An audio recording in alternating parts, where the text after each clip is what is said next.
Hello everyone, welcome back to Clusterbmilkshake. I am your host along with support puppet Mr. Chicken. Yeah! Today we are going to discuss Psychopath Free. And since I'm a diagnosed narcissist with antisocial personality disorder and psychopathy, I thought I would be great resource, all right, to critique the 30 red flags that he writes in the beginning of this book.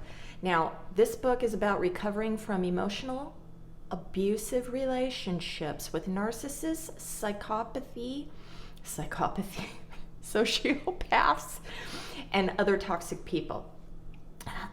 This is written by Jackson MacKenzie.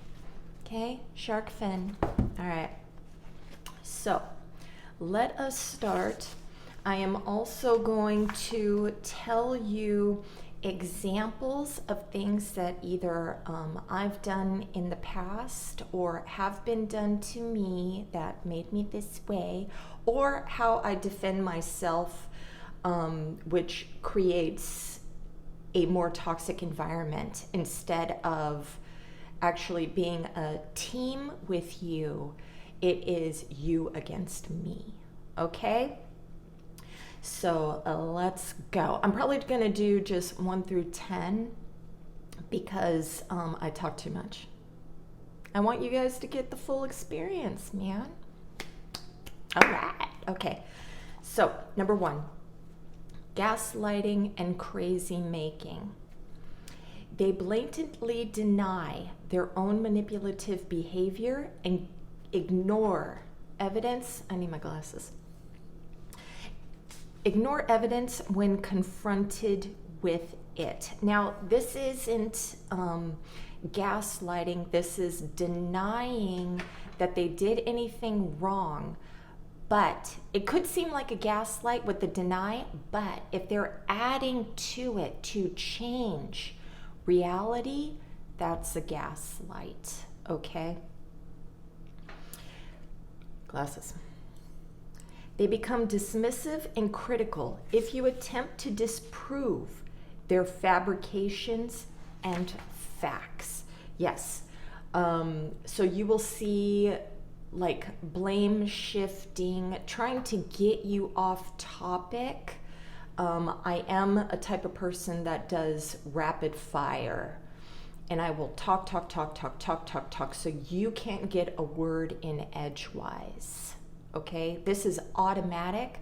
I did it to Mikey the other day when I was trying to explain myself, and I didn't notice until after I did it because I didn't want his feelings to be hurt. So even though it wasn't a manipulative tactic, it was still me over talking to get my point across so he saw me in a good light. It's really gross that I do these things unconsciously still. I gotta be perfect, right? Even if it's me trying to be perfect in a better way. My life. All right. Okay. Toxic people condition you to believe that the problem isn't the abuse itself, but instead your reaction to the abuse. So we're not going out of our way to say that I'm not abusing you. We don't think it's abuse. I don't give a fuck. It's not abusive unless we have, if we're sadistically targeting somebody. But if it's a regular relationship, and there's a lot of defenses going on here to protect our false, grandiose sense of self, you're trying to take that away from me. Now, you're not doing that. This is just what I'm thinking. And so it's a battle between us. You know, I have to protect myself. Now, this is sad in a sense because you're supposed to be my partner. You're supposed to be my power couple equal, right? And I am making it a war. Now, I'm at war with myself. You're just a mirror. But, you know, it's sad. Okay. So, yes, your reaction, that's going to make us, okay. Number 2, cannot put themselves in your shoes or somebody else's for that matter. You find yourself desperately trying to explain how they might feel if you were treating them the same way. This is a fact. We cannot see your perspective. We also do not have emotional empathy. So I do not know what you are feeling in this moment. I am just defending myself. Everything is about me because that's all I see and perceive is just myself. I can have cognitive empathy if you're having an issue with somebody outside of us, okay? I can be like, oh yeah, I see what, but if it is dealing with me, my defenses are going to come out to protect, okay? All right. Burping, sorry. Number 3, the ultimate hypocrite. Oh my God, am I going to start hiccuping? Oh. Do as I say, not as I do. This is something that my father would say to me growing up. He can smoke, do drugs, drink. I can't. Do as I say, not as I do. If I tell you you cannot do these things, you cannot do these things. If he can cuss, I can't cuss. It's the double standard. So this is what I learned growing up. Adulting is being a fucking hypocrite. You can be a hypocrite. And it's not just to your children, it's to everybody. Okay? They have extremely high expectations for fidelity, respect, and adoration. Yes. After the idealization phase, the honeymoon stage, they will give none of this back to you. Now, I find this to be bullshit because you will get intermittent reinforcement. Otherwise, why would you stay with somebody who is just being abusive 24/7 if you're not getting sprinkles of care? Okay? Now, I've stayed in abusive relationships where at least I was getting sprinkles of care. So, yeah, it's when it got down to the very tail end and all I was doing is being criticized all the time. I'm outie.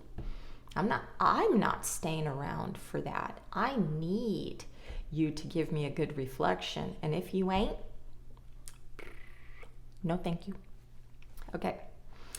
They will cheat, lie, criticize, and manipulate, but you are expected to remain perfect. Otherwise, you will be promptly replaced and deemed unstable. Now, the expect you to remain perfect. This isn't the conscious thing. This is living in the shared fantasy. So in the beginning of the relationship, we do want, we do think that you're perfect. And when reality comes in, start seeing the ick, we're fighting, there is no forgiveness type shit. We're wondering, why the fuck are we with you? The whole mirroring that some people do, or wanting, praising you for all the wonderful things that you are in the beginning of the relationship, is you're falling in love with yourself and you're giving me a good reflection because I am the fucking recorder that's saying, you're great, you're wonderful, you're great, you're wonderful. And your ego is being boosted all the fucking time. You love it. Your feet, don't feel bad, You could have been in a toxic relationship with your parents. You could have had these types of things withheld from you.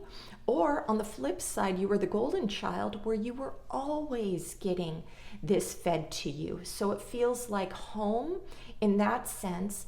Or it feels like I never got this type of attention or praise in my childhood, and so I'm eating it up. I fall for that shit too because, yeah, you better feed my grandiosity. Or later. Bye. I expect expect that shit. Okay. Anyways, all right. Pathological lying and excuses. There is always an excuse for everything. Yes, we justify everything. Even things that don't require excusing. You'll see this in over-explaining, and I don't want to be black and white because a lot of people who grew up in traumatic childhoods, they were never believed. Now, kids lie, you know, but when kids are telling the truth and the parent is just remembering the black and white thinking of, no, you're bad, you always lie and everything. So now you're going to come out of that type of childhood over explaining yourself to be believed. So not only does this happen to people who have the mental disorder, but that will happen to you because of complex PTSD. Okay? And what sucks is that just like the parent, you're not going to know if your narcissistic partner is telling the truth or lying. You know, it's going to make you crazy. Okay.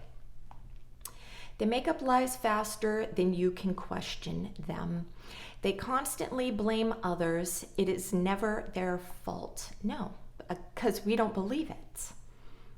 Now, we know that when we're lying, you know, if we are lying, we know, you know, but if it's, you know, just regular everyday other, you know, microtoxicity or what, yes, I wouldn't treat you like shit if you weren't being a shit, you know. I mean, I don't just go after you to treat you like shit, and I'm talking long-term relationships. Everybody else out there is fair game for my toxic brain. Okay? All right. They spend more time rationalizing their behavior than improving it. And ain't that the truth? Even when caught in a lie, they express no remorse or embarrassment. Now, this is true for the antisocials and psychopaths. If they are just, you know, have narcissistic personality disorder or borderline personality disorder, they can feel remorse and be embarrassed. I don't fucking care. What are you going to do? What are you going to do? You going to leave? Bye. Bye. Now, if you hold value for me, I'm going to try very hard to not let you go away. You know, I'll try to fucking lawyer up in my mind and plead my case to try to get you to stay. Okay? So it really depends on the value that you hold for me, if you're important. All right. Oftentimes it almost seems like if they wanted you to catch them. I don't want to be caught. What? So this might be like somebody who is very reckless and impulsive. All right? And they're just they can't keep up with all their lies either. And a lot of them also have ADHD, and they'll forget their lies. And then they're just like, well, fuck it, I don't remember. So you're trying to do facts, and I'm like, I don't even remember what I said. So, and it's very frustrating for you. You see that I'm smirking? Remember, I don't know, some of my long time people, they said the smirk, and I'm like, fuck you, I don't smirk, I smirk. I didn't know. I'm doing it. Okay. Number 5, focuses on your mistakes and ignores their own. If they're 2 hours late, don't forget that you were once 5 minutes late to your first date. If you point out their inappropriate behavior, they will always have a quick return conversation back on you. Now, this is my favorite, blame shifting. And it's because you don't walk on water. There are things that you have done that you are accusing me of if I blame shift. If I don't blame shift, then I got other fucking tactics in my toolbox. But you better be sure when you come at me that you've never done anything wrong. So at the end of my marriage, my ex-husband, he found out about my emotional affair that I had, that I wasn't talking to dude, but he found out way after the fact. And he would try to, ask questions or bring shit up in my face. And I would bring up him propositioning my sister. Say, don't fucking come at me with your hurt feelings when you're a piece of shit. And that zipped his fucking lip. Don't. You wanted me to move on with that? Move the fuck on. But he couldn't, because he's also a grandiose presenting narcissist, and this put him in a vulnerable state. And he can do bad, but I can't do bad. Okay? Now, I understand, learning all this shit, I understand why, he felt that way and stuff. But at the time, when I was unaware, I was like, you don't get to fucking blame me to take responsibility for this when you've done that. Now, a healthy relationship, that happened several years ago, and not that, I was faking moving on. There's no forgiveness with me. But maybe a normal person would find forgiveness, rebuild an authentic, I was faking my ass off, being the perfect wife and everything. That shit, it just festers in the back of my head. You're a piece of shit. Okay. All right. Anyways, so yes, you make sure that you have done nothing wrong before you come at me. All right? Because I'm not taking responsibility for something if you did something wrong. The same, equal. Okay? Otherwise, we should be both taking responsibility for our own stuff and not getting the plunger and bringing up old shit, right? Resentments are my homeboy. All right, number 6. You find yourself explaining the basic elements of human respect to a full-grown man or woman. Normal people understand fundamental concepts like honesty and kindness. Now, this is another black and white thinking, like all normies are perfect in every way, that you know how to act and you're just parentifying the narcissistic person. That's fucking hilarious. Not everybody is perfect. This is why the self-help community is thriving. There's always something new to learn, and just learning about human nature, our own behaviors, how to get along with other people, how to make friends and influence people, right? Yeah. Anyway, psychopaths often appear to be childlike and innocent. I think they're talking more about borderlines and narcissists. But don't let this mask fool you. No adult should be told how he or she is making other people feel.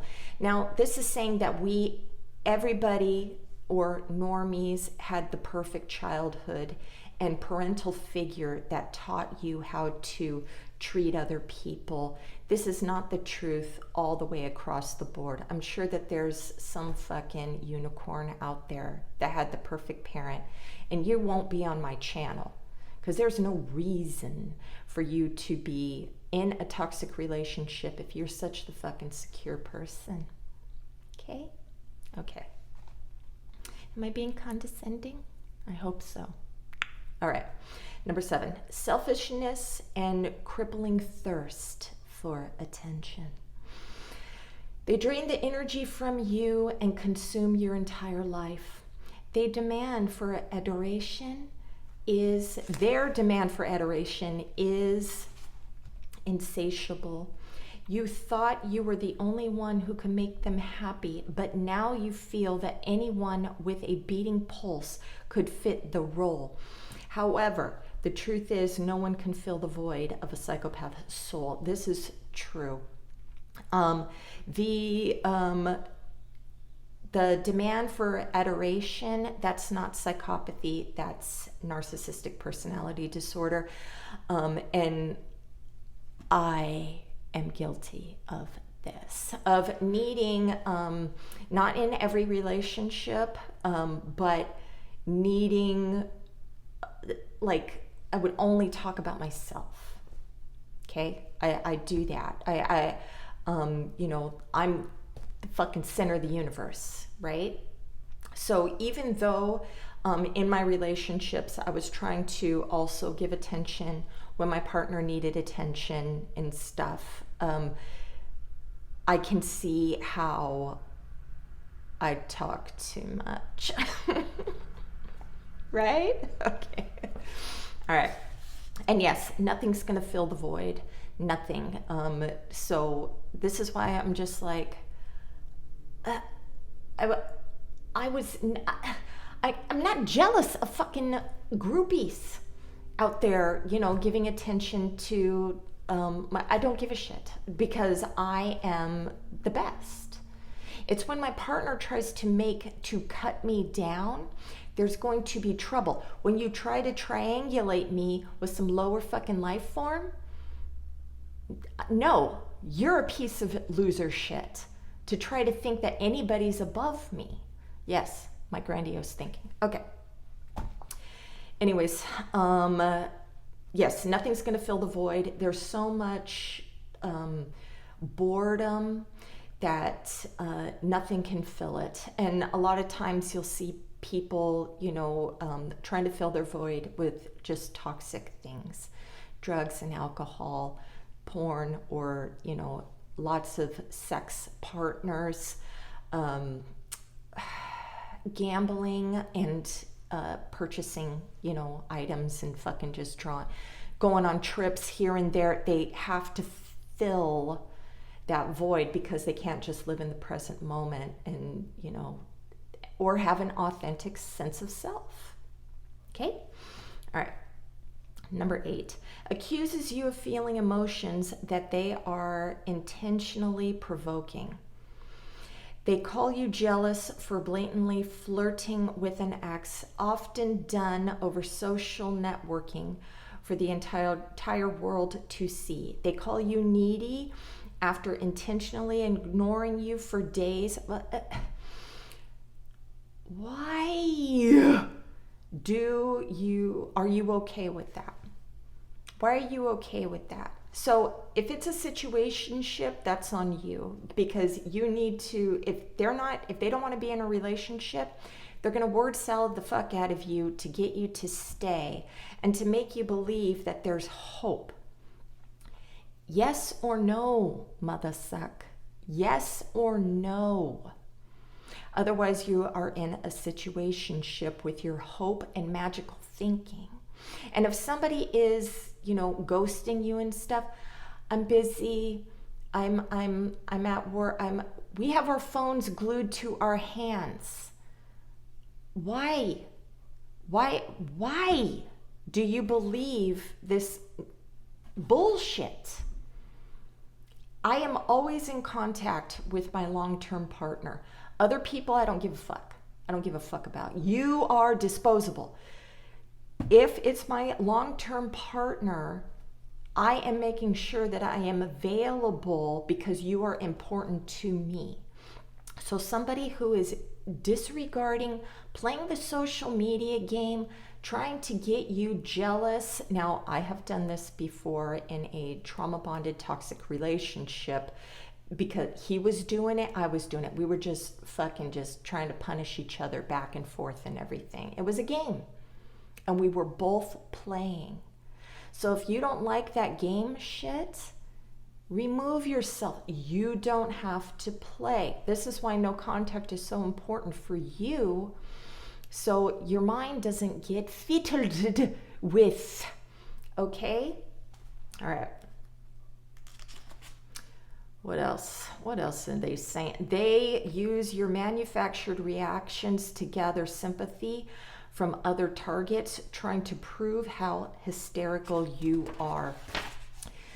One time, I had an ex post a video of his ex-girlfriend having a meltdown outside of his house. He recorded her banging on the door and windows because he threw her out of his house that he told her that he could move into. He left that out. He left that out. All of her shit was in the house. And then he had to call the cops on her. And then she was able to get her shit and go. But he left that part out. And of course, all of us were laughing. We were laughing at what was happening to that girl. Why? Because he ain't doing that shit to us yet. Okay? He's doing it to her. I don't have empathy. I don't fucking care. And I wasn't with him at the time. He was just my friend. Okay? All right. Number 9. You find yourself playing detective.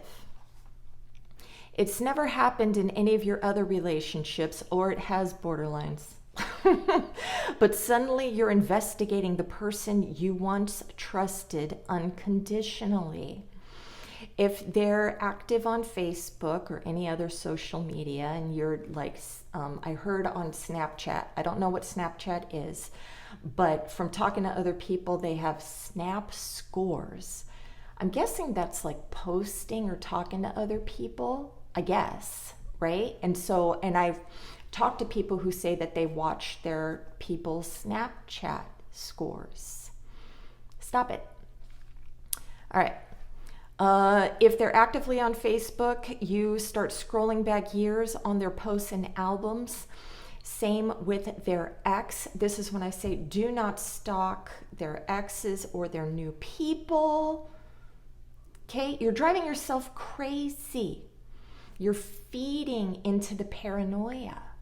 Now I have paranoid traits. I know what I'm talking. Don't do it. Okay?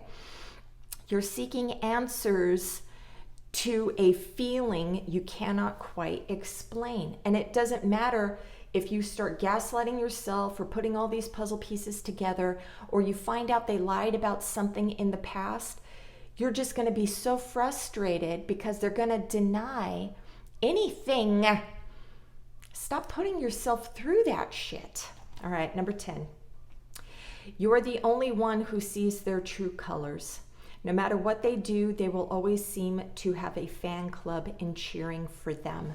Yes, we're not doing anything negative to the outside people. We can have superficial relationships with them, be very shallow. The other people feel heard and we're just good listeners. Or we just, joke around with these people. There's no intimacy. There's no real intimacy. They're gaslighting themselves. Okay? They're making up shit. Like they have a closer relationship with us than they actually do. And they don't care what we're doing to you because it's not happening to them. They like being in the what? Entourage. Right? Okay. So that was part 1 of Psychopath Free, the 30 Red Flags. And just so you know, I bought this book before I knew I had a personality disorder. Okay? Because I grew up in toxicity. I like toxic people. So I was looking outside instead of in. Remember this. Self-reflecting is key. All right? So I hope that was helpful. Have a great day. Namaste.